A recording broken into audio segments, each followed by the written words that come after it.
Good afternoon and welcome to Ipsos MORI's end of year review. Absolutely thrilled that so many people can join us virtually whilst we get out a little bit and are here in the studio today. It's fantastic because we're going to dissect what has been a really challenging year. More spills than thrills in 2020, and we're going to hear from Ipsos MORI's CEO Ben Page in a review and wrap up of the year. But we're also going to hear some fantastic panellists. My name's Kelly Beaver, I'm the Managing Director of Public Affairs at Ipsos MORI, and I'll be taking you through tonight's events.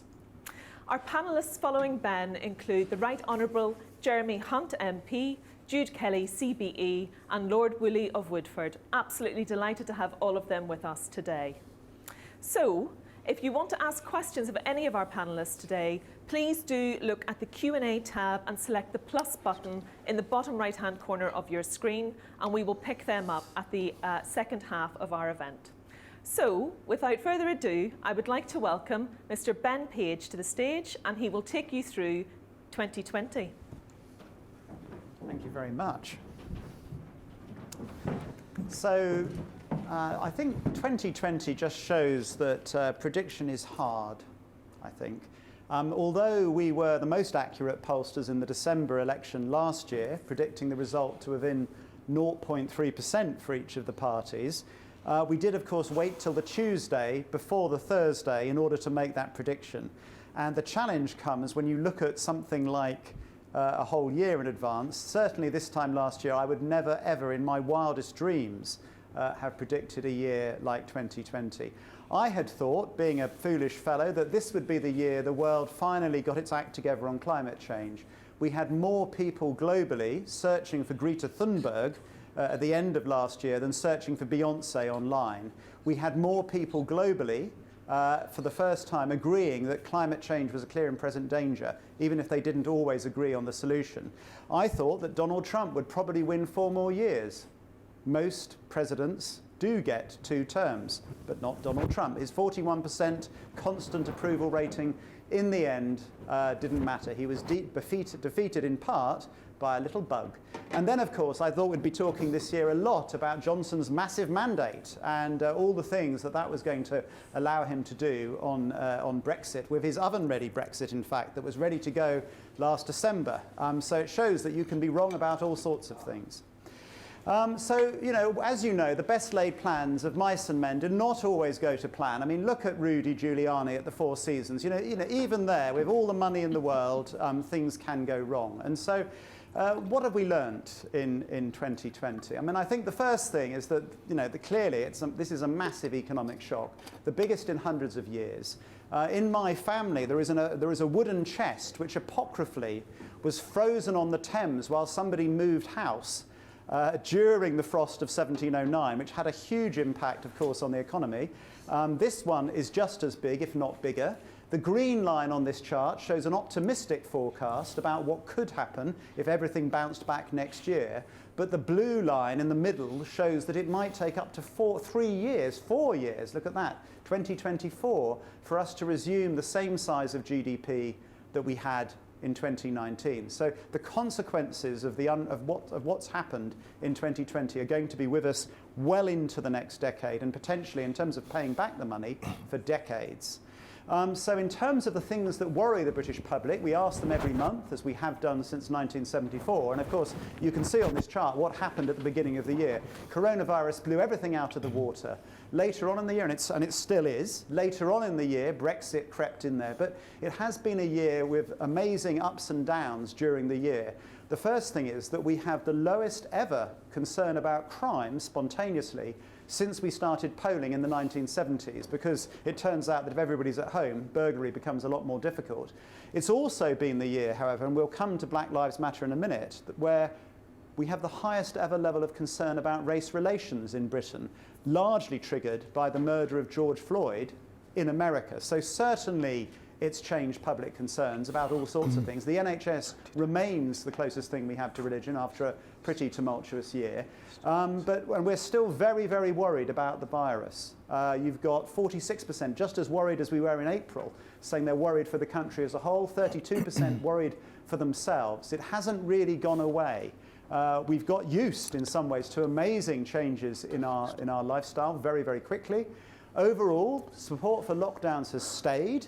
There's only 15% of people in Britain who say that government measures are too strict. You will hear a lot about them in the media and possibly if you go online, but actually it's only 15% of people. Most people, as you can see here, say that we should take whatever measures are necessary to control the virus. The British public has shown a sort of blitz spirit, if you like, in doing what is necessary to get through this pandemic. And most people now say that they will take a vaccine. So where are the divisions? Well, there are plenty, of course. I mean, one thing that reassures me slightly is that the proportion of people who see the country as divided has actually receded slightly since a few years ago. It's still only 1 in 5 who think we're united, but nevertheless, we're a bit less divided. But there are divisions. The first is the rifts in our society that the pandemic exposed. Our society had inequalities in it before, and I think the coronavirus, in a sense, acted as a lens to focus on them. And one, as we've seen, of course, is Black Lives Matter. And the reaction in Britain and across the world to the murder of George Floyd, it's as though a lot of people suddenly, because of the virus and the conditions of the virus, our lockdown, the way we found ourselves living our lives, it almost sharpened some of those things. It showed how, in a way, we've been more connected globally. So 54% of Black Britons say Britain's racist, 3 in 10 white people agree with them. But certainly I think one of the things of this year has been in business, certainly, and certainly inside Ipsos MORI, a renewed focus on inclusion and diversity. In a survey we did for the CBI just a few weeks ago, we found 68% of people in business saying that they're going to do more on inclusion next year. And there is a generational gap that is now very clear.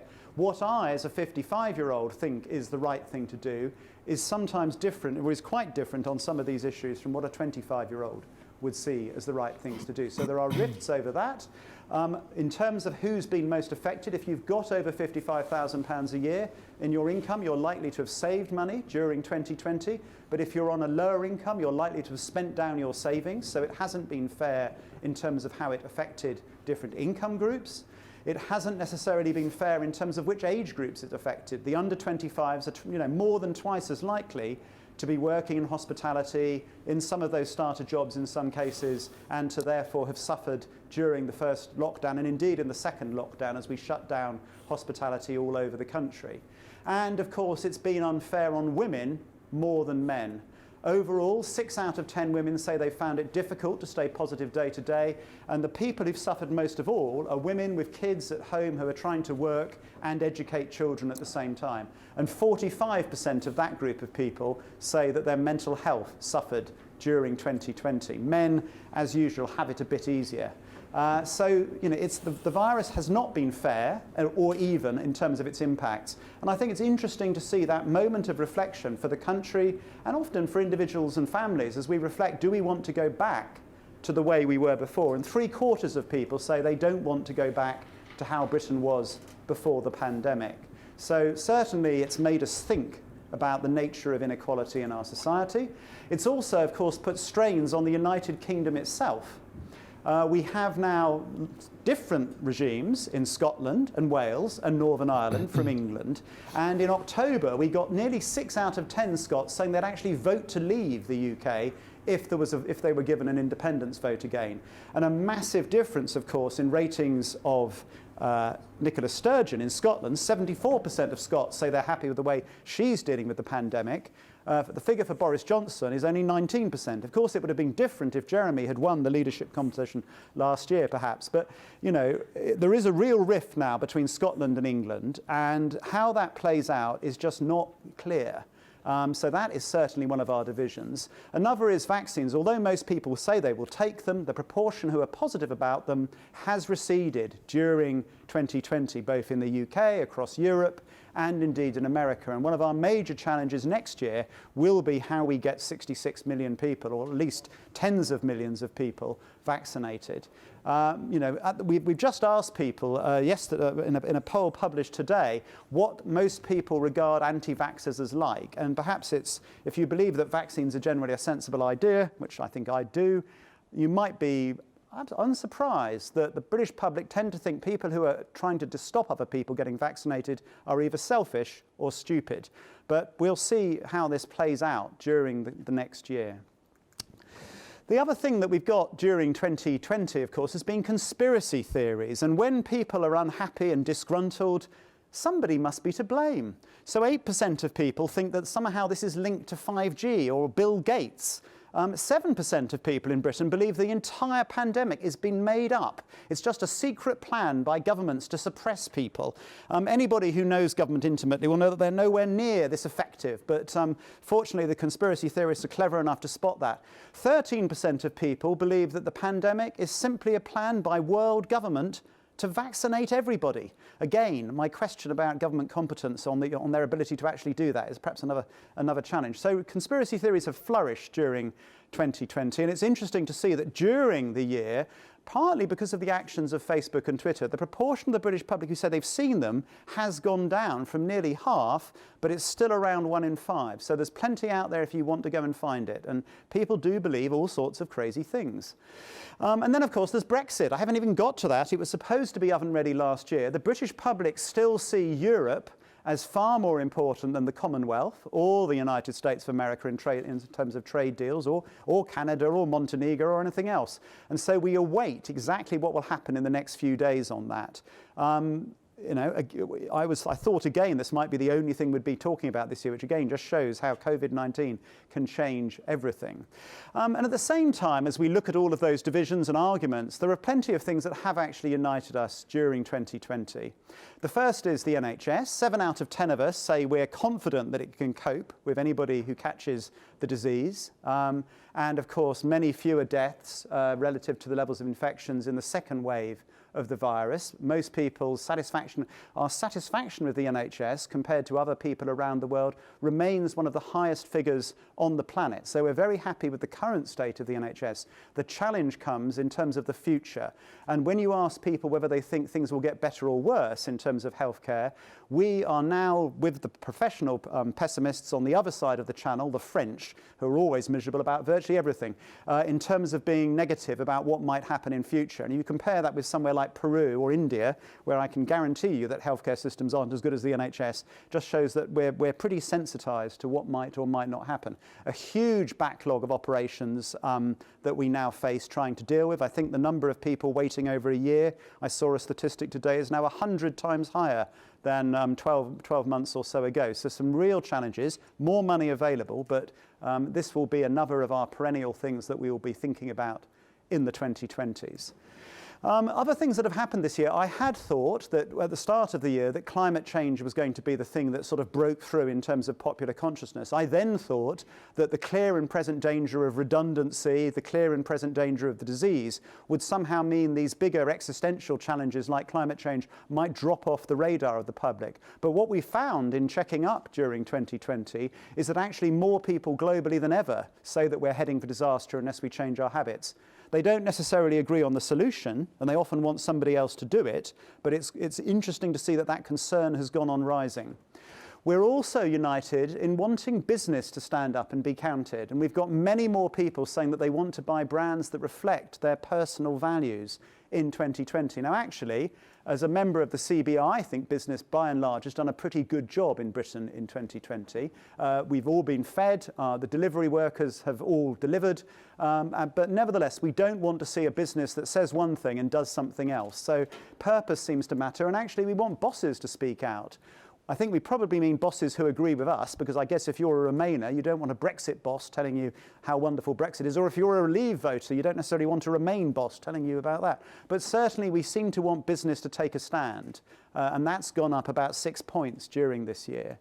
And the other thing is we look every year at trust, and it always shows that doctors and nurses are the most trusted people in Britain. But we added in home delivery drivers this year, and 3/4 of us trust them to tell the truth. So when they tell you your package was definitely left with a neighbour or on the doorstep or somewhere else, then most of us will actually trust them. And of course, politicians, as Jeremy knows all too well, remain at the bottom of the pile, but they are not the least trustworthy people in Britain. Those are, this year, advertising executives, and I know some of you advertising people are listening to this. Other things, we spent a load more time united on our sofas in 2020. An extra 29 minutes of live TV, an extra 50%, 5% watching video on demand. Overall daily viewing went up 15%, spending 4 hours, 37 minutes a day watching a screen. And we watched a lot more news, and then of course we watched a load more comedy to take our mind off the news, but certainly a lot more time on the sofa, hugely important for companies like Netflix, etc.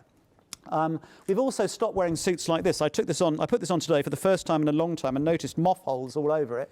But you know, generally, it's not been a good year for suits. It's been a good year for casual wear, and there's every sign that some of that may continue. We're so used now to seeing our colleagues' houses on Zoom and them unshaved in T-shirts that you know, standards may slip. Who knows? Certainly, we won't all be going back to the office in the same way as before. In a study we did for the CBI a few weeks ago, we found that up to 1 in 5 offices may be let go. If you think of 5 big office buildings, what the data is showing is that 1 in 5, business is saying that 1 in 5 of those office buildings is no longer needed. Now again, whether their predictions are right or not, we'll see. We certainly need offices for training, for inspiration, for bringing people together, for coming up with ideas, but whether we need people to sit in serried ranks from 9 till 5 every day to get work done, I think 2020 has shown bosses like me that that isn't necessary anymore.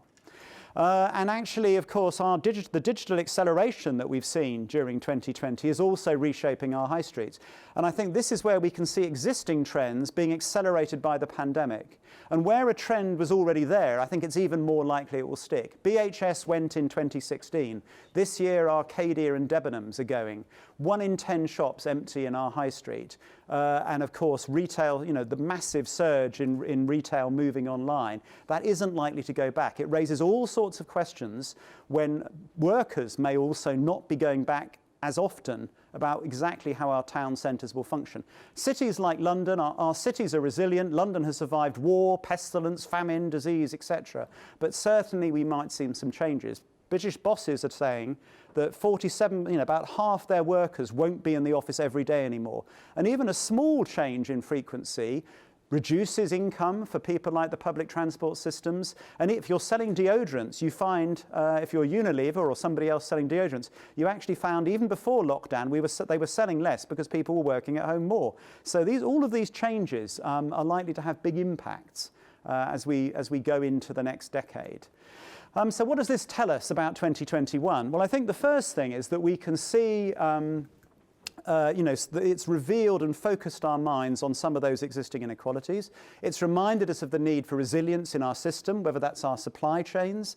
It's perhaps reminded us about the importance of local. All over the world, we have more people saying that they want to buy local rather than global products, particularly, which isn't great for anybody who's selling things to China. In China, it's been a very dramatic shift, partly, I think, triggered by the trade war with America. So it's certainly amplified some of those things. It's also accelerated our online lives. You know, Zoom, a lot of business travel isn't going to come back because people will have noticed that they don't need to fly for 5 hours to have a 2-hour meeting. They really can get it done on Zoom. Bricks and mortar retail will change. Good retailers will survive by providing experiences. Bad retailers there will be even fewer of them.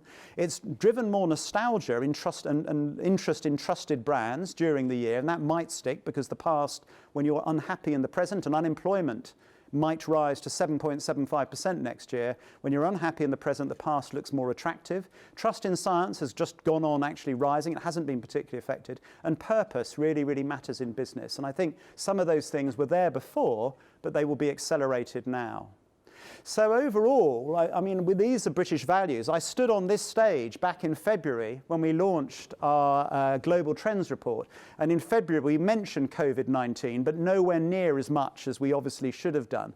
But I think the year has shown us, and our analysis has shown us, our values, even though they're complex, imagine trying to please people with all those different values in one country. No wonder it's difficult being a politician.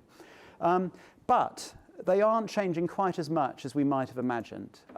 We've got massive behavioural change, but our individual values haven't pivoted in the same way as our behaviours. And I think it will take much longer to see real change there.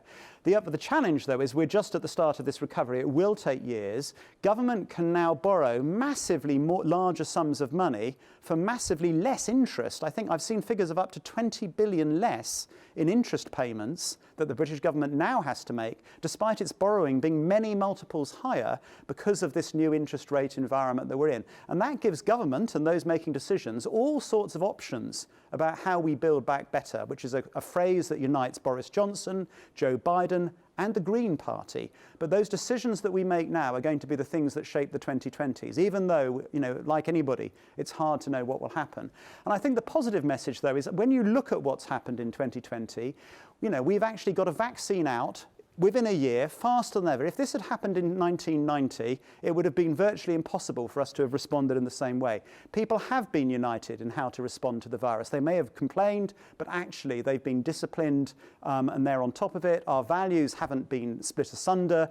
And actually, finally, when we asked people during 2020 how happy they were, in Britain, 3/4 of us still say that we're happy, despite everything. And perhaps, sometimes we should just focus on the positives. Thank you very much. Happy Christmas from me, at least.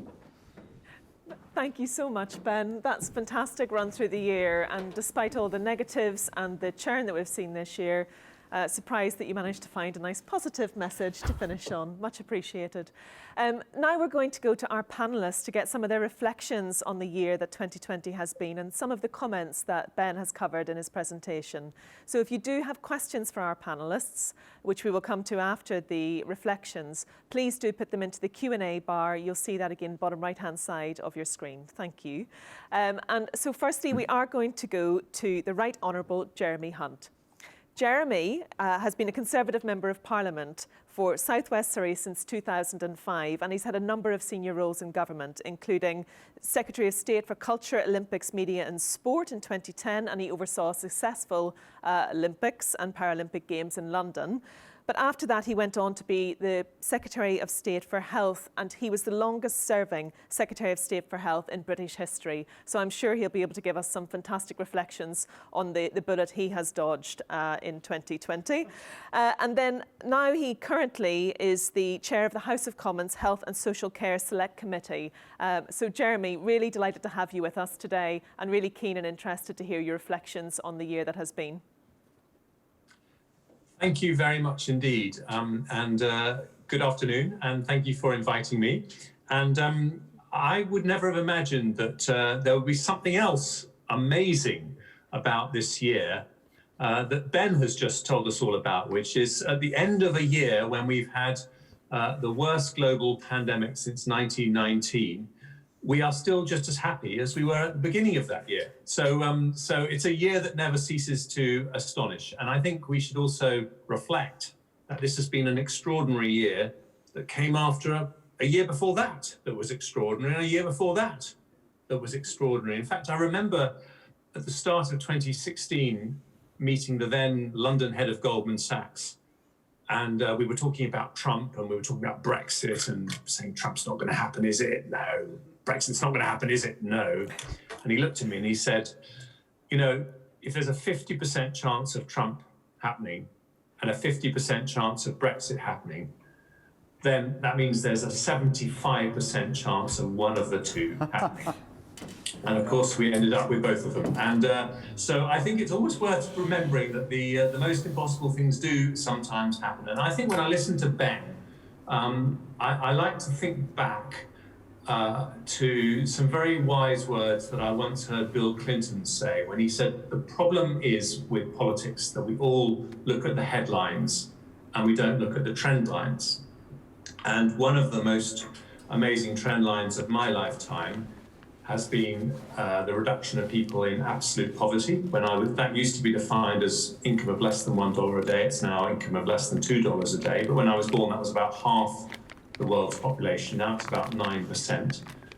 But of course, this is the first year of my lifetime, that it started to go up again because of the pandemic. And the World Bank say around 100 million more people will be in extreme poverty this year compared to last. And that is a very sad thing. That's why I personally am very much against dropping the 0.7% of GDP commitment on the aid budget.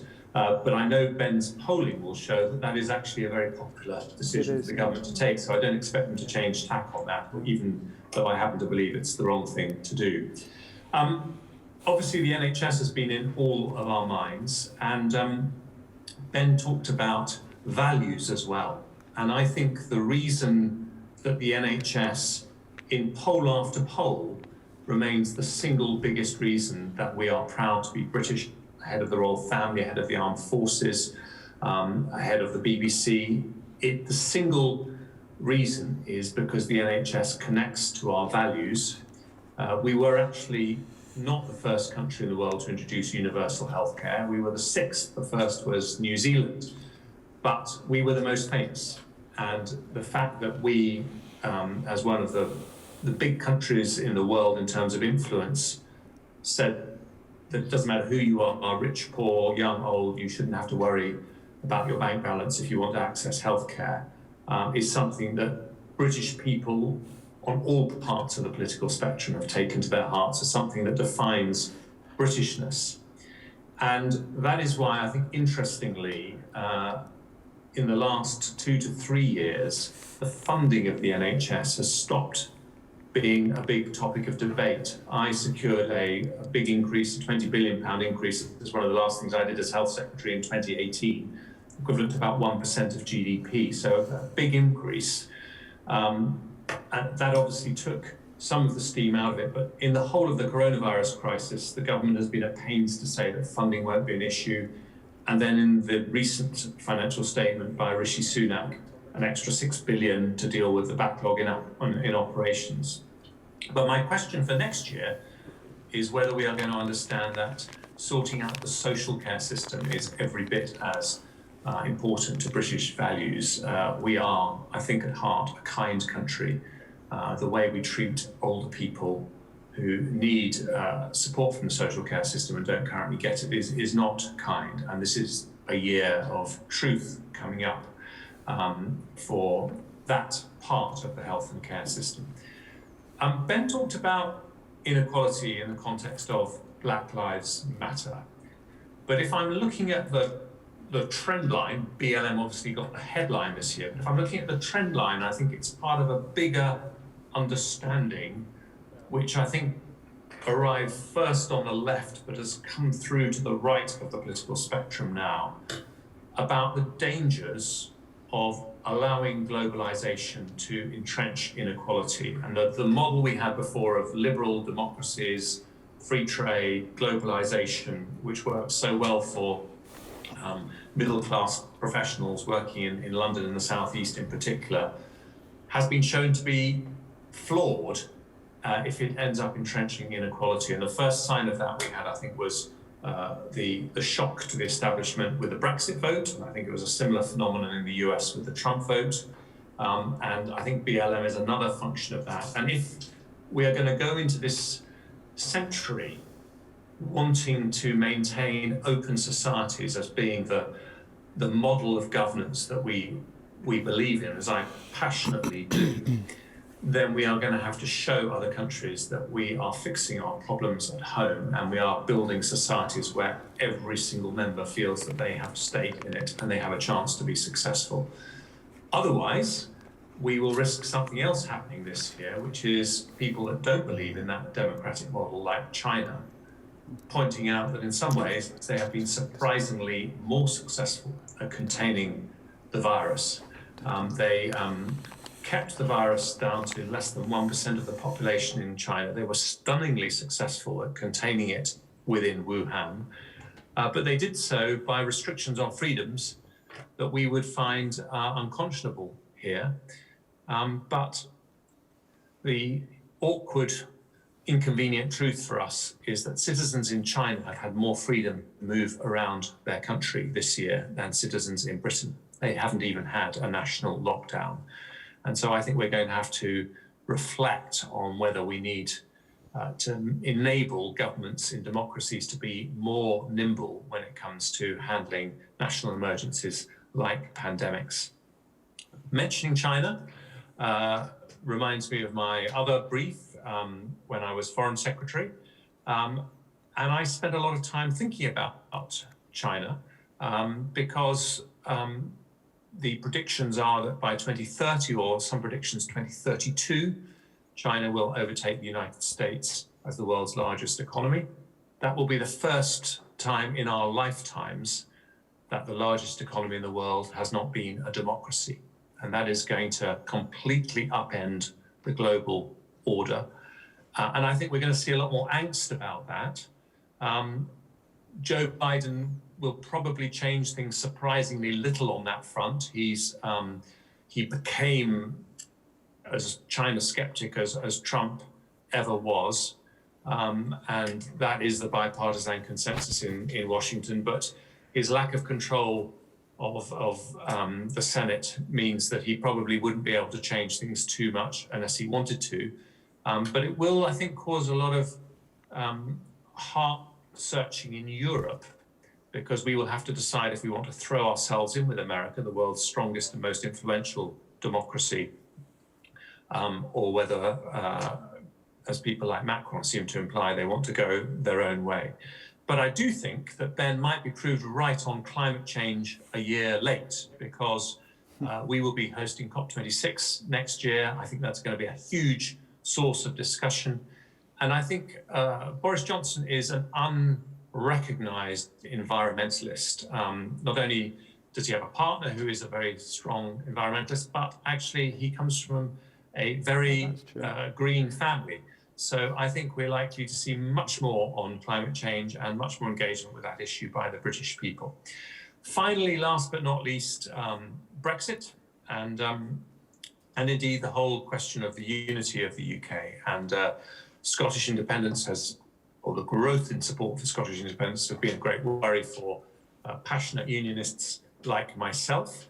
And I think the truth is, because the majority of people didn't vote for Brexit in Scotland, that sentiment is only going to continue until such time as people in Scotland feel that Brexit has been a success. And I'm someone who believes it can be a success, and I think it will be a success. It's just a question of how long it takes to get there. And obviously, if we do end up with no deal, the journey to getting there will be bumpier. But thinking ahead to the next general election in 2024, and I think that there are some things that need to happen next year if my party is to maintain power, because whilst I don't believe we'll be talking about the global pandemic in 2024, we will be talking about something else big that happened this year, which is a change in leadership of the Labour Party. Keir Starmer, someone who is much more of a threat to us than Jeremy Corbyn was. And the challenge, of course, we will have will be to hold on to the red wall seats that gave Conservatives the majority. Why am I mentioning that in the context of next year when the general election is so far away? It's because I think red wall voters are very practical. They gave us their support largely because of Brexit last time. Assuming that has been delivered, that will help solidify that support, but they will want to see the levelling up agenda happening in practice. And as the Conservative election guru Linton Crosby famously always used to say, you can't fatten a pig on market day. If we want to make a difference in those red wall seats, it won't be possible to do so in 2024 itself. We'll have to start doing so right away next year, as soon as we've got the pandemic behind us, and seeing whether we start to have a coherent policy for levelling up that has the prospect of making a real difference by 2024, I think will be one of the key things to look out for next year. So that concludes my reflection on Ben's reflections, and thank you for your time. Thank you very much, Jeremy. That's fantastic. A very broad range of current issues covered there by you, so much appreciated. So if you've got questions for Jeremy or anybody else in the panel, do go to the Q&A box in the bottom right-hand side of your screen. And now we move to Jude Kelly. Jude is the founder and director of the WOW Foundation, which runs Women of the World festivals. She's the former artistic director of London's South Bank Centre, and she's directed over 200 theatre and opera productions, founded a range of art organisations and institutions, and commissioned and supported thousands of artists across across all genres. She's also just a fantastic businesswoman and a great commentator on current affairs, and we're delighted to have Jude with us today. So thank you very much, Jude. I'd be thrilled to hear your reflections on what you've heard from Ben and even Jeremy, if you wanted to comment. Yes, both of those presentations I found really enriching, just to have the chance for reflection at all in what's been a sort of hectic and really dramatic year. But I'll start with your point about happiness, Ben. I think that those of us who understood that we were solvent, those of us who understood that we had loving and not dangerous families around us, those of us who understood that we had loving families, even if we couldn't see them, I think it has made us immensely grateful. And gratitude makes you reflect on your blessings. And that's, I think, also why local has become so significant. People are understanding and recognising the gesture locally, the food bank, the parcel, the loneliness calls, all of these things. And that compassion, I think, has done two things. It's made people look at something like Black Lives Matter or issues to do with domestic violence or all the things that we've always known about, but we're looking at them differently. I think we're looking at them with a different emotional intelligence. We're looking at them with a different moral imagination, because we are able to say we've got safety and therefore who hasn't. The way that people have thought about homelessness this year has been very different. And I think that's also why we're thinking about the climate still, even though you'd think that it would be, pushed aside by all of this COVID drama. Because I think we're literally looking at our kids and our grandkids and saying we must secure their future. So I think a huge amount of the conviction and the thinking that's coming through in all walks of life this year stems from the idea of gratitude and compassion. And those aren't areas that we've talked a lot about in politics before, but they are what the younger generation particularly look to leaders, they look to their working environments, they look to their political frameworks and say, we want you to evidence this idea of caring and compassion in our societies. That's how we want to live.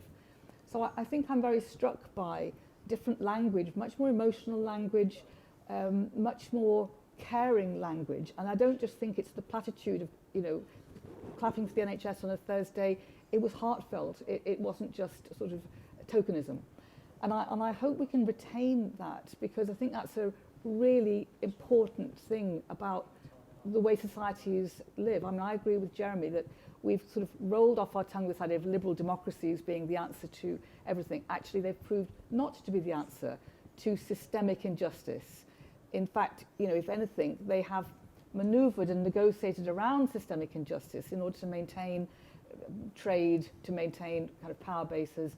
And a lot of our institutions over this year have been called into account because we've had the time to reflect on the injustices that they've maintained and said, well, why is it taking you so long to call these things out? Now, one of the things I was listening to this morning as I was driving along was a group of actors singing songs from Mary Poppins in the pouring rain at somebody's garden gate as a response from Theatreland as how can they keep the actors employed and keep the sense of joy that theatre and the arts gives people. And just to come up with something which gives these poor actors a little bit of living, a little bit of opportunity to carry on working their skill and not to have to retrain, that's a valiant and marvellous thing. But I think for me in my industry, this year has been devastating, completely devastating, for a lot of reasons. On the one hand, you've got the public at large watching Netflix, watching BBC, watching television, watching films, recognising that music is a big comfort for them. In other words, drawing on the arts from everything we've ever done and made as a comfort and a pleasure and a diversion. And at the same time, the actual arts here and now it's carnage in terms of the employment potential for so many of the people involved. The government gave a very good package, I should say this, in order to try to sustain the industry. But this is an industry, particularly in the UK, I mean, it's the industry that's probably the UK's almost the most famous thing that we do, is make the creative arts. And it's not just an industry that is about tickets and audiences, it's also, particularly in London, and all the major cities actually, it's, you know, it's part of the funding of the restaurants, it's part of the fueling of the high street, you know, it has massive knock-on employment impact. And to realise that 77% of our workforce in the industry are freelance, and that they just literally dropped through, you know, into a kind of abyss, it was frightening for the industry to realise that we didn't have safety nets for them. We just didn't. And I think it's going to take us a very, very long time to get back audience confidence to go into crowded spaces, although they seem to be doing fine in shopping malls. And it's going to take the industry a long time to work out how to protect its own again. You know, you might think, some of you listening, that this is like, well, you know, do we need to worry about all these lovies? I mean, these are thousands and thousands and thousands of people, many of them young people from working class backgrounds, going into musicals, going into films, going into radio, etc. And, you know, we are going to have to spend a lot of time thinking about how to recover from this, and recognising that the public need the arts as part of the way that we define ourselves in society and define our pleasure and our way of exploring our lives with each other. So I think that's perhaps one of the biggest calamities this year, the impact on culture. And I'm sure Jeremy, with his long history of supporting that, would agree with that. Women. I want to talk about women. I'm very, very struck, as I've watched our government flail about, that some of the most successful responses to COVID in the world have been because women have been running governments. It's not a coincidence. It's because women historically have multitasked. They've also worked a lot on compassionate responses to things. They've also worked hugely on consensus leadership. Obviously, there are exceptions to the rule.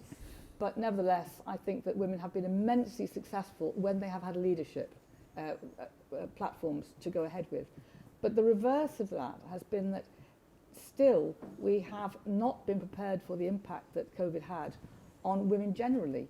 So if you speak to anybody in the World Bank, they will say that very early on in COVID, they recognised the fact that the economic impact on women was going to be far greater than that on men, in terms of the closing down of job opportunities because of flexi working, the closing down of opportunities that women had because they had to homeschool, all of the things that we've seen evidenced in the economy. They knew this was happening immediately. Immediately, the UN also put out a call to all governments to be aware of violence, the increase in violence on women. But nobody had a response prepared. And as far as I can tell, there is still no real response prepared to look after women. So when I saw your graph, Ben, which showed that women were still doing less well than men by a considerable amount. Yeah. And this morning, I think they announced that women were doing 8 hours extra per week than men in terms of unpaid labour. I want to ask, why aren't we enraged about that? You know, we just look at that statistic. If you said, okay, that's the statistic for black labour versus white labour, or disabled labour versus able-bodied labour, there would be outrage. But there's something about it being men and women that made people go, there you go.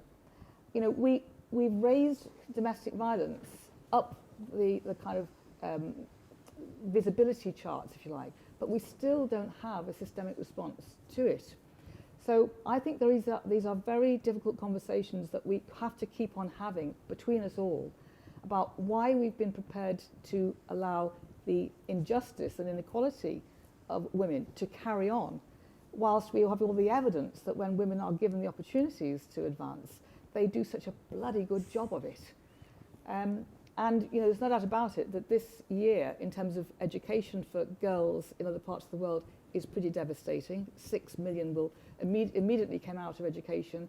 The rise in child brides, you know, all of these impacts. And I just don't believe that we have proposals in place to do enough about it.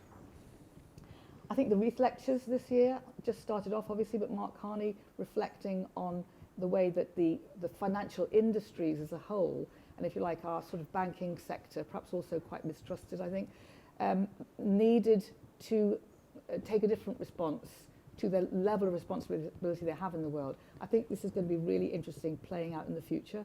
How is that industry as a whole, how is that language as a whole going to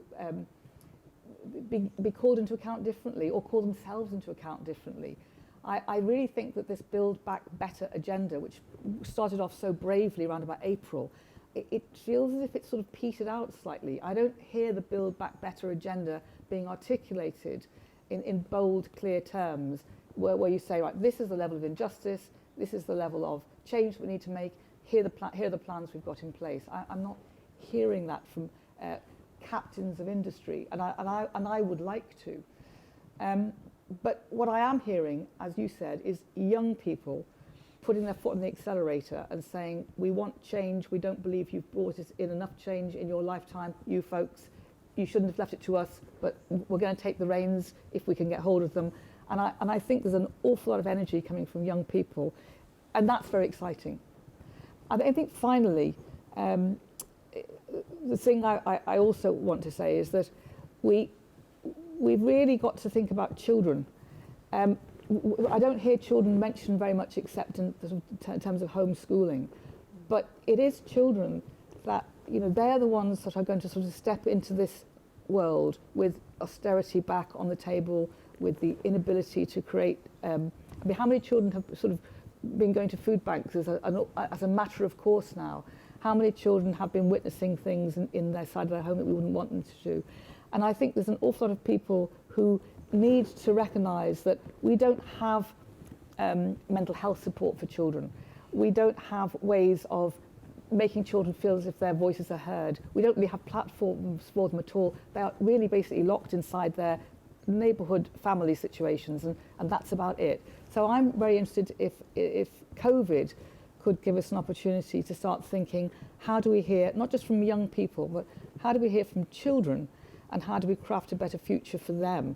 If this is a wake-up call such as the world hasn't seen for many, many, many years, then this has got to be about a wake-up for the future, and that's got to be about our kids. Thank you, Jude. Absolutely fantastic reflections on children, women, culture, all things COVID, and compassion and gratitude. Much appreciated. And now we move to Simon. Thank you for joining us, Simon. Thank you. Really appreciate it. So Simon Woolley is Baron Woolley of Woodford, and he is a political and equalities activist, founder and director of Operation Black Vote, and former advisory chair of the Government and United Kingdom Race Disparity Unit. He's been a crossbench member of the House of Lords since October 2019, and in the same year he was awarded a knighthood by the Queen for his services for race equality and social justice. Absolutely thrilled to have you with us, Simon. Thank you. And I'm desperate to hear your reflections. Thank you. Thank you very much. Well, thanks for the invite too. I mean, I think as the panellists have said, it's been an extraordinary year, a year like no other. You know, in many ways, for me, the two big elements that have convulsed our society, the UK and the world, of course, has been the pandemic, the COVID pandemic, which when it first unfolded, day after day, we would see black and brown faces on our screens, those that had succumbed to this deadly disease. And there were so many black and brown faces in disproportionate numbers, doctors, nurses, porters, bus drivers, and they were dying right in front of us, and it was so heartbreaking. And as an activist, we tried to understand why they were dying in these greater numbers, that in part they were overly exposed to the disease. But I think, as Ben said in his introduction, is that what we saw unfolding were the fault lines of inequality. And it not only shone a spotlight on those fault lines, it magnified them.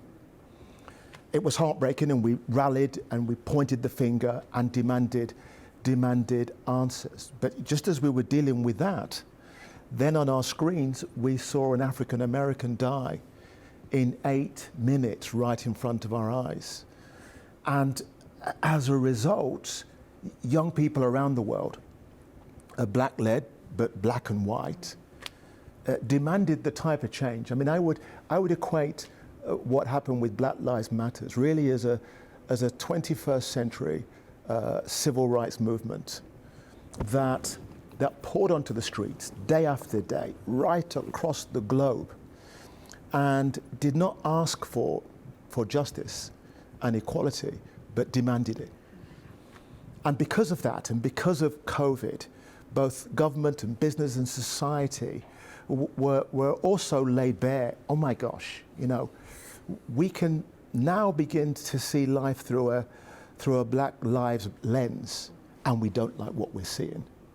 And we can see that injustice, and we can see that it's in jobs, that it's in education, that it's in housing. Just the day-to-day microaggression of systemic racism was there for all to see. You know, it's funny when I look at it, engaging with it, I'm pretty sure that historians in 50 years from now will look back on this double pandemic, George Floyd, COVID-19, a perfect storm, and they'll ask us but one question: when all these inequalities were laid bare, what was our response? And I think that we have a number of responses, potential responses. One, do nothing, put our heads in the sand. Two, tinker around the edges. Or three, have a moment, in many ways have a moment like maybe we did in 1945 after the Second World War. When we look what we built after the Second World War, we built the National Health Service, the jewel in the British crown. And I got excited, I still do, get really excited about the possibility of having the discussions that Jude spoke about in terms of compassion, in terms of children, in terms of women, that frankly, Jude, we could not have had before this double pandemic. It affords us an unbelievable, unique opportunity. Frankly, I'm not sure whether we'll seize it. I hope that we do. You know, I guess a month ago, when the American elections were unfolding, I mean, for me, it was an emotional roller coaster. I set my alarm at 4 a.m, and I was hoping of a brave new world. Trump has gone, and Biden was in. And then listening to the news, it said, well, actually, he's won Florida. It looks like he could win. My heart sank. I mean, desperately sank. This is not just an election. What I saw unfolding was a world order in which populist leaders would say, here's the way to win. You cheat, you lie, you pit one community against another. You deny when it's reality. You spew fake as long as you win.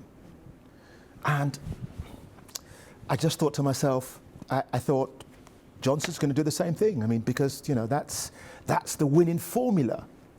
And I wept in dismay. And then as the days went by, it edged closer and closer and closer, and things turned around.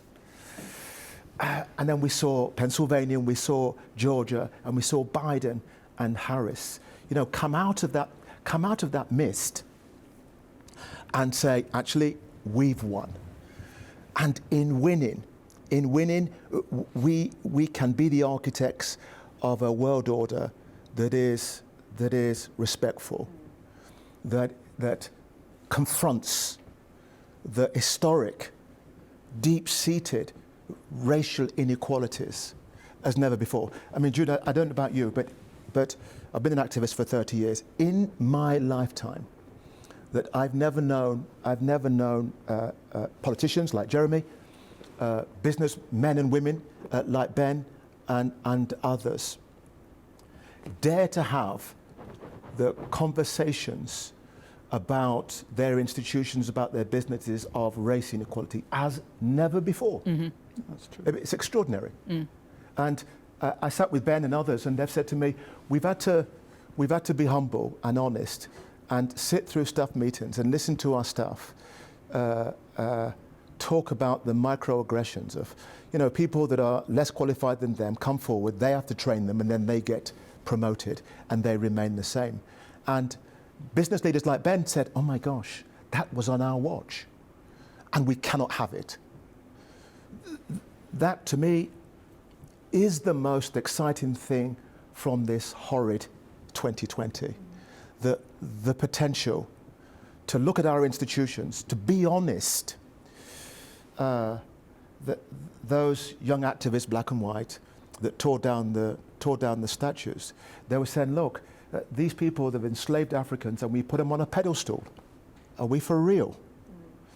We cannot erase our history, but we can choose whether we put them on a plinth and revere them. There's been that conversation. I hope it accelerates. I hope it turbocharges, because only by knowing our true history, the good, the bad, and the ugly, can we build a future that says our societies as we see them today have been predicated on you're good and you're bad, you're worthy and you're not. And we lay that bare, we're honest about it, and we think to ourselves, in what decent society do we want that? We want pathways of talent for everyone to flourish. This gives us that. I'll finish on this. There is a caveat, there is a danger. There is a danger that some people will be far too much in denial of this. Worse still, I'm worried about that they will pit North against South, white against black, say anti-racism is somehow anti-us, anti-white, it couldn't be further from the truth. If we get this right, and this is the most exciting thing for 2021, we get this right as a nation, in every street, in every corner of the country, we begin to unlock talent. We unlock talent, we unlock sensibilities, we unlock compassion, and we can be a society that we can be truly proud of. Thank you very much, Simon. Incredible reflections from all of our panellists today. That's really great. So now we're going to come to our Q&A session, and I know many of you have been putting in many questions. I'm just seeing some of them come up on the screen now in front of us. And I think possibly just starting with one of my own, really. We've heard from all of the panellists today about inequalities being laid bare as a result of the COVID pandemic. And also you picked up on the Build Back Better, and Simon talked about this is our moment. But what can we actually do to seize that moment, and what kind of actions could we take? Because I've also heard from many people I've been speaking to about often when you try to organise the moment, it dissipates. But clearly we need some organisation as well. And I'm wondering if the panellists have some thoughts on that. Will I come to the lovely Jeremy on the line first to give some thoughts on how we seize this moment around inequalities as we build back better? Well, I think I'm fascinated by what Simon said, because I think when you get real change, it's when something happens that engages with people's emotions and not just their minds. And the first 10 doctors who died from COVID in the NHS were actually from abroad. Yeah. And we've had more Filipino nurses dying from COVID in the NHS than Filipino nurses who've died in the Philippines. And this has touched a very deep chord. And we had a big select committee hearing looking at this higher likelihood of death amongst people from minority ethnic backgrounds or certain minority ethnic backgrounds. It's a very complex issue, but the thing that was most striking to me is that even when you account for deprivation or a higher likelihood to have other long-term conditions like diabetes, black men, to take one example, are twice as likely to have died from COVID than white men. So we're trying to understand why that is, but I think it's a call to action that people are taking really very seriously. I mean, I think the challenge we're going to have, not that I'm wanting to sort of in any way dilute Simon's optimism, because I do agree this is a big moment of potential change, and if we could make these incredible changes in 1948 when we were bankrupt at the end of the Second World War, we can certainly do them today. But I think that things will get back to normal surprisingly quickly after Easter. And so the sense of community that's been so strong this year in the face of a common threat will dissipate. And that's why I think it's so important that we we find a way not to lose the magic that we've had. Thanks, Jeremy. I'll just bring Jude in for a moment and then Simon. Well, I mean, I remember so strongly after the financial crash that everybody said, we have to get together, we have to talk, it must never happen again. We never got together, we never talked, not really. And it would be terrifying if the same complicity happened again, which is like let's just move on, shall we? Because it was definitely a let's move on, shall we? And I actually think this time we don't want to just move on. Right. And I think that it is interesting that words like patriarchy, institutional racism, we have actually understood systemic injustice. People are not frightened to talk about that now. Yeah. And once you see that, how that's hard baked into your society, you have the beginning of being able to work out slowly but surely how to unlock that. You can never not know what you now know.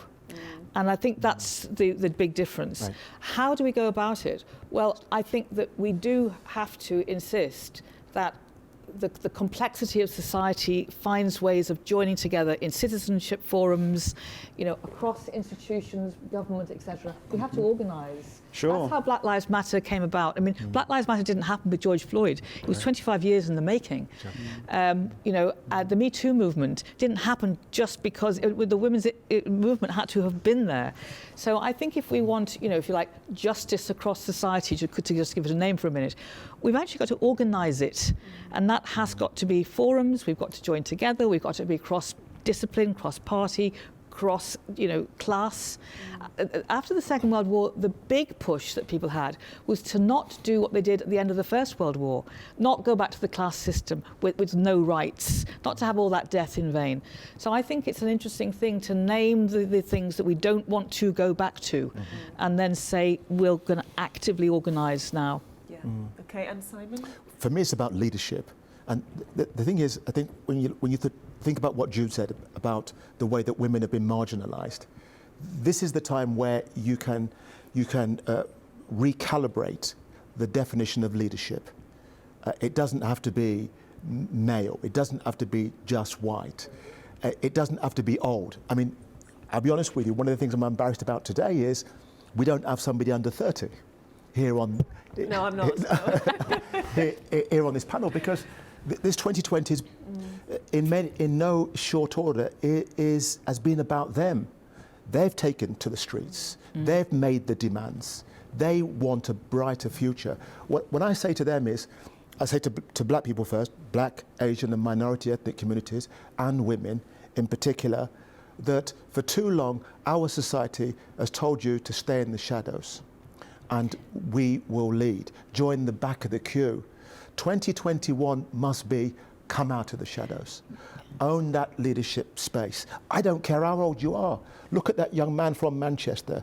He's 22 years of age. He has 2 golden feet, but he also has a compassion like no other. Marcus Rashford. It is that type of leadership that we have shackled because we've looked over their heads. Let them come to this space, own it. And business leaders, if business leaders say to themselves, I've got leaders from A to Z in this company, it is in my interest to nurture that leadership, and we all benefit. Yeah, I want to just say very quickly about an example that worries me.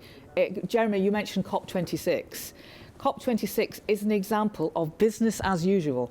It's nearly all men, it's nearly all white, it's nearly all elder.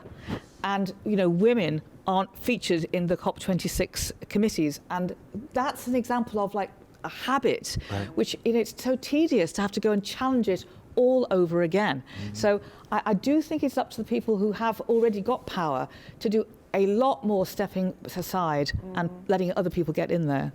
So just thinking about what stays the same and what changes, we've had a question through saying 3 out of 4 people don't want to go back to how things were before the pandemic, which is positive. But do you have a sense on key trends, values and actions that will stick ongoing? And this is one for you, Ben, really. It's got your name all over it. Well, I mean, I think unfortunately, I do tend to agree with Jeremy that unless something dramatic happens, there is a risk that people will just be worried about the day-to-day, we'll lose that moment of focus and reflection that lockdown, particularly the first lockdown, with it's summer and everything's suddenly quiet, and that was extraordinary. And most of us won't live through that moment again.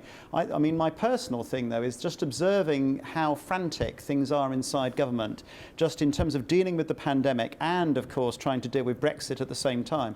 The ability to step back and say, what sort of country do we want to be, in 10 years' time, let alone, has been a bit more limited than in my relatively limited dealings with central government, has been more limited than I might have expected. But I can sort of understand why. But I think that is the problem. And the other difficulty that we face is that we are still, the parties are neck and neck. There are things that they share, but there are also things they don't. And our system of first past the post means you get into these very finely calibrated, just enough seats to get you over the line, and it will all be fine. So some real challenges. I think Jeremy's absolutely right about the people who've lent the Conservatives their vote in the north. But absolutely, my slight fear is, and I don't want to sound pessimistic because I was trying to be optimistic, if they can't level, in fairness, Dom Cummings has gone, but if they couldn't level up those seats in time, and that's incredibly structurally hard, you then might choose some culture wars to go and have a fight about. Right. And because you can take your alliance of social conservatives and then go and have a fight with some other people, and the left can play into that as well. So I'm hoping that we can all go beyond that. I'm sometimes a pessimist, but there is a moment, and I think absolutely in business things have definitely changed. That has changed, and I think the generational change is there and is clearly happening. So let's hope, and let's hope that the green, we can invest. We haven't invested enough in green rebuilding. I mean, compared to Germany and France, I don't know what Jeremy thinks, but our spend is, at the moment, what we're committing is much less, but we have made some promises. Maybe COP will be the lever that we could come together about building a fairer, greener, more carbon-free economy that business can get behind, everybody could get behind. But, let's be optimistic. And Brexit will be fine. You always finish with a positive, Ben. Try. Simon, just bringing you in. Yes, I do worry about this faux culture wars, the cancel culture. And I saw it played out in the summer with Rule Britannia, and people were asked to choose one way or the other. What we really wanted was a discussion. Here, for example, was a song that was written in the time when Africans were enslaved. And so 250 years later, do we say, okay, it's part of our history, but do we revere it? Or do we say, you know what, 21st century, are we happy with 7-year-olds singing this song? Maybe. Let's have a discussion. But it wasn't. It was locked down. They're against us. They want to cancel. No, we don't. We want to better understand it. And what worries me is that if there is this denial of what young people are taking on the streets for, to say these things must be discussed. If there's a lockdown and it's framed into this culture war, then we lose the opportunity. Actually, the one thing that we haven't touched on at all in this discussion, I just realised, is the media.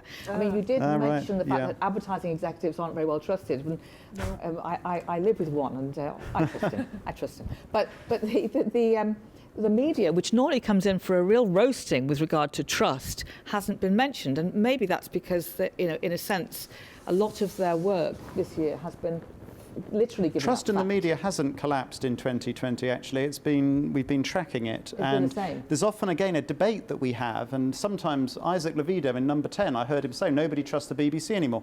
It's not true. It's not true, no. So, I mean, the media, there are challenges in the media and there are challenges in politics, but it hasn't been one of our strongest findings. We've looked at it for several years now, is the meme about the collapse of trust. And this is back to the populists' agenda. It's not true, actually. So, not that many people trust journalists. They never have since we first asked about it in the 1980s. But I think the reason I'm raising it is because of what you were saying, Simon, about the culture wars. It's so easy for things to become binary. Right. And that's part of the problem, I think, with our first past the post system as well.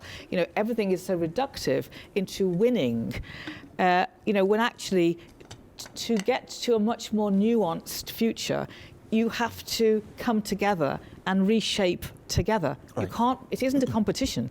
And often the media can't turn culture wars into polemics on both sides. And, you know, they choose the most extreme voices on both sides. I mean, the number of slightly unhelpful women who, you know, are called upon to give comments sometimes when actually it's you know, it's much broader than that. Give us an example. No, No names. me.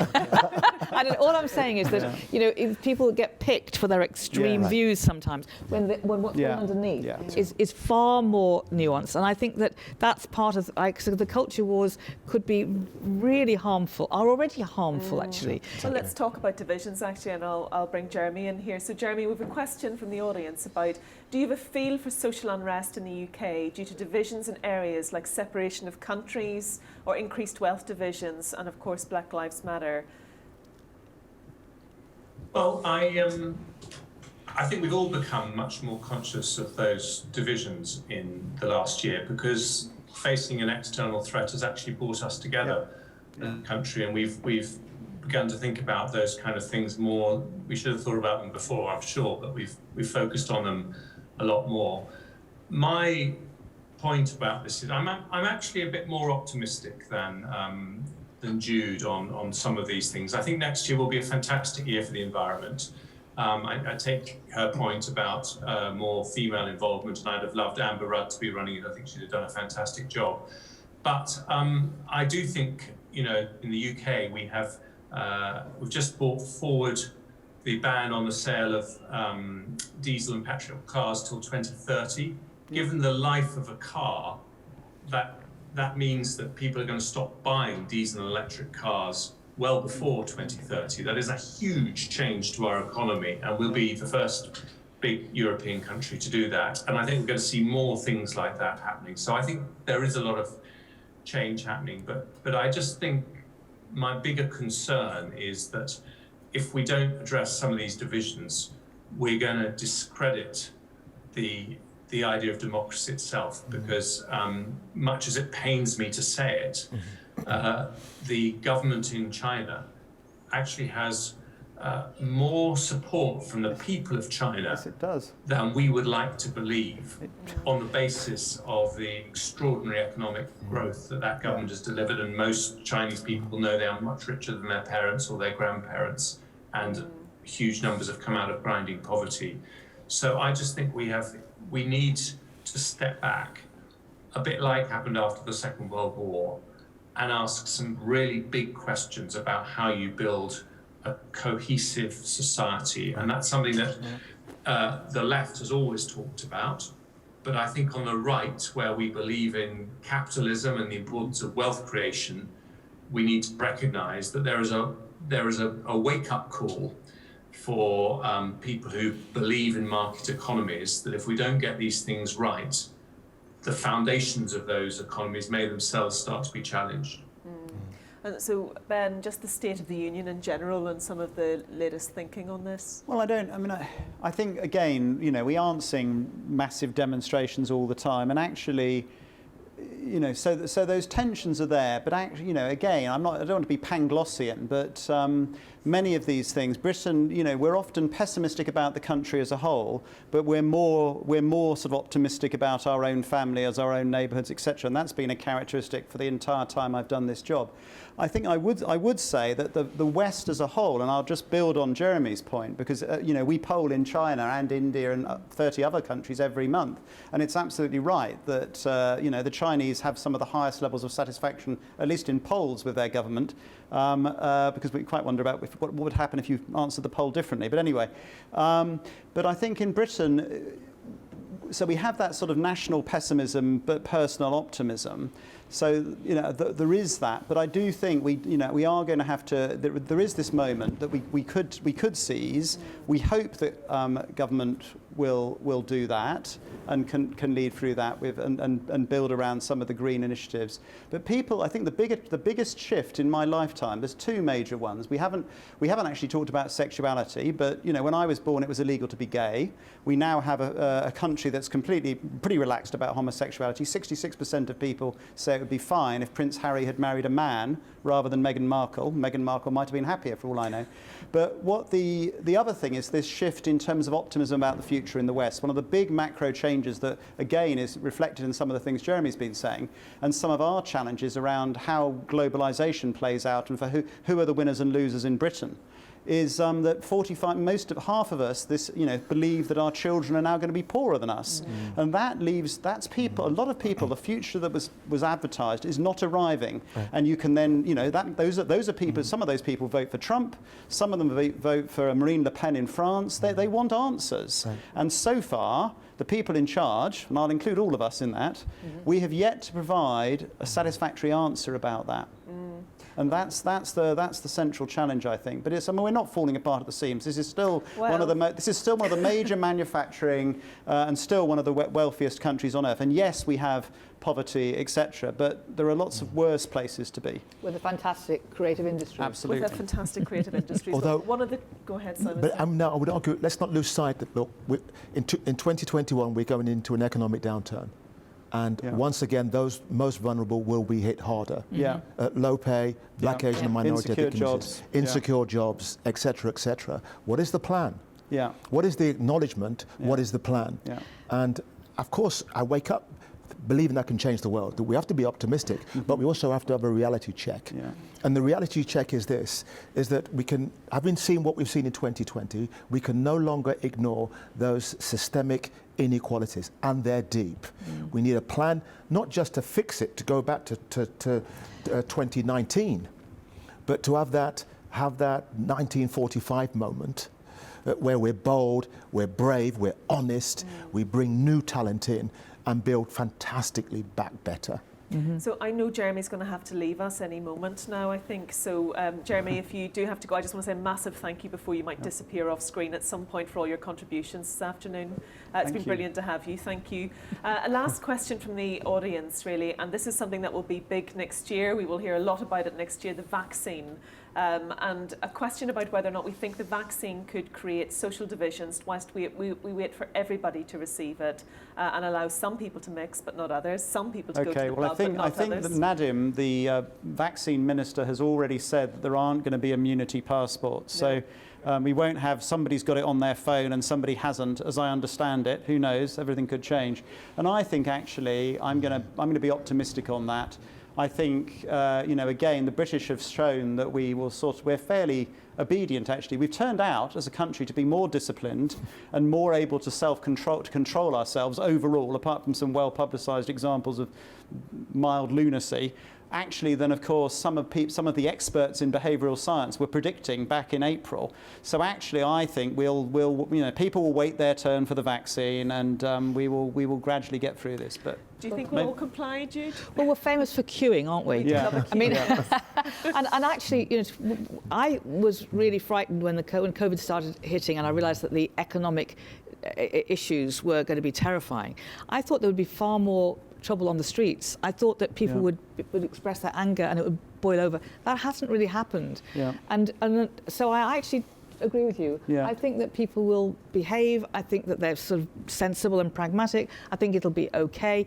And bearing that in mind, if we haven't got to deal with that, let's get on with the task that we've already said, which is that why don't we try to kind of discuss national unity at very, very deep levels, because that would be a game changer, and that's what we really need, isn't it? A vaccine for fairness, a vaccine for equality. Very good. Thank you. I like that idea. I like that idea of hope and belonging. Actually, I'm in terms of inequity and vaccine, I'm more worried globally. I'm desperately worried about those poorer countries being off the radar until we're all okay. And I think we'll be fine. I think we have to look at the landscape economically because there's going to be a dip. I'm still not convinced that all our leaders recognise this enormous potential challenge that we can embrace. But I wake up every morning, nonetheless, wagging my finger, plotting and planning, and above all, Ben and Jude, is trying to inspire. I mean, I think that's our role, isn't it? To say you're the leader, now lead. I just want to say one thing actually, which hasn't come up yet, but it's about romance. Okay, Romance. so I mean, most people meet their partners at work. They do, 60%. And if you can't go to work because you're in your pajamas That's every true, day, yeah. in your bedsit, That's a real. when I are think you going to dating have app. This is, romance? although that statistic about where it was pre-dating apps, so I think they may all be busy swiping left Okay, and well, right as in long as- lockdown. As long as it's still happening. I may have to bring us to a close before things go out of hand a little bit, but thank you to everybody who has joined us today. If you liked some of the topics that we covered, you can read about them in the Ipsos MORI Almanac. And thank you so much to our panellists, to Jude, to Simon, and also to Jeremy as well for all of their contributions, and of course to our very own Mr. Ben Page. And for any doubt at all, he's been doing this job for at least 100 years. He knows every statistic in the book. Thank you everybody, and have a wonderful Christmas. Cheers. Cheers. Thank you.